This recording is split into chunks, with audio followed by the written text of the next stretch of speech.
Narasapuram MPDO Venkataramana missing case మలుపులు తిరుగుతోంది. వెంకటరమణ చివరగా విజయవాడ మధురానగర్లో నడుచుకుంటూ వెళ్లారు. ఒక ఇంటి సీసీటీవీ ఫుటేజ్లో వెంకటరమణ నడుచుకుంటూ వెళ్లడాన్ని పోలీసులు గుర్తించారు.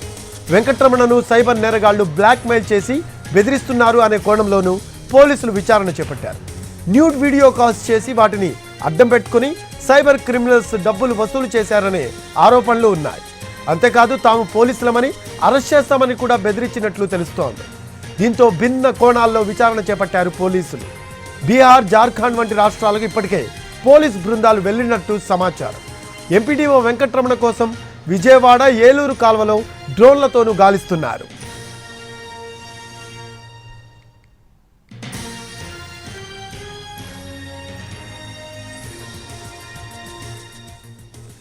దీనికి సంబంధించిన లేటెస్ట్ అప్డేట్స్ మా కరెస్పాండెంట్ శ్రీకాంత్ అడిగి తెలుసుకుందాము. లైవ్లో అందుబాటులో ఉన్నారు. Srikanth, MPDO Venkataramana missing case మలుపులు తిరుగుతున్నట్టు తెలుస్తోంది. విచారణలో చాలా విషయాలు బయటకు వస్తున్నట్టు మనకు సమాచారం అందుతుంది. దీనికి సంబంధించి లేటెస్ట్ అప్డేట్స్ ఏంటి?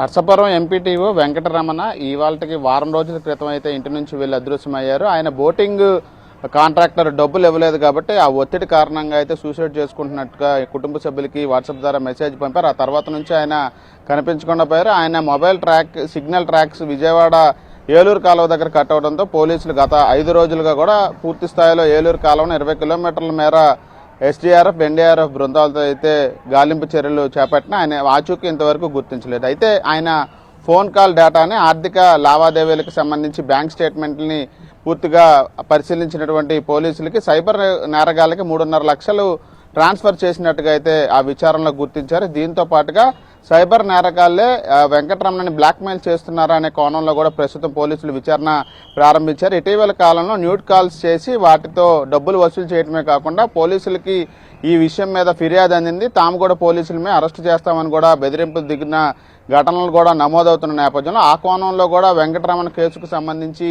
ఏదైనా జరిగిందా అన్న కోణంలో ప్రస్తుతం పోలీసులు అయితే విచారణ చేపట్టారు. ఈ నేపథ్యంలో ఈ కేసుకు సంబంధించి సైబర్ నేరగాళ్లు కీలకంగా మారిన నేపథ్యంలో ఈ డబ్బులు ట్రాన్స్ఫర్ చేసిన అంశానికి, ఈ బ్లాక్మెయిల్ చేసిన అంశానికి ఏమన్నా లింకులు ఉన్నాయనే దాని మీద ప్రస్తుతం సైబర్ పోలీసులు, విజయవాడ పోలీసులు అయితే విచారణ చేపట్టారు. అందులో భాగంగా బీహార్కి, జార్ఖండ్కి, ఈశాన్య రాష్ట్రాలకైతే ఇప్పటికే దర్యాప్తు బృందాలు కూడా వెళ్లిన నేపథ్యంలో ఈ 2 అంశాల చుట్టూ కూడా ప్రస్తుతం విచారణ కొనసాగుతుంది. సైబర్ నేరగాళ్లను పట్టుకుంటేనే వెంకటరమణకు సంబంధించిన ఒక కీలక క్లూ లభ్యమవుతుందనే ఆలోచనలో పోలీసులు కూడా ఉన్నారు. ఆయన చివరిగా విజయవాడ మధురానగర్ దగ్గర ఉన్నటువంటి సీసీటీవీ ఫుటేజ్లో ఈ నెల 15వ తారీఖున నడుచుకుంటూ వెళ్లిన ఆ దృశ్యాలను కూడా ఇప్పటికే సేకరించారు. ఆ తర్వాత స్థానికంగా ఉన్న నివాసాల దగ్గర కూడా ఏమన్నా సీసీటీవీ ఫుటేజ్లో ఆయన కదలికలు ఉంటాయా అని కూడా పరిశీలించినప్పటికీ కూడా ఇదే చివరి సీసీటీవీ ఫుటేజ్గా కూడా గుర్తించిన పోలీసులు అటు ఆచూకీకి సంబంధించి ఏలూరు కాలువలో గాలింపు చర్యలు చేపడుతున్నారు. మరోవైపు సైబర్ నేరగాల లింకులకు సంబంధించి కూడా ఈశాన్య రాష్ట్రాలకి బృందాలను కూడా పంపిన నేపథ్యంలో వారం రోజులు గడిచింది కాబట్టి పూర్తి స్థాయిలో ఒక కొలిక్కి ఆయన ఆచూకీ కనుగొనడానికి అసలు బతికున్నాడా లేకపోతే సూసైడ్ చేసుకున్నాడా అనే అంశం మీద క్లారిటీ కోసం అయితే ప్రస్తుతం విచారణ కొనసాగుతుంది.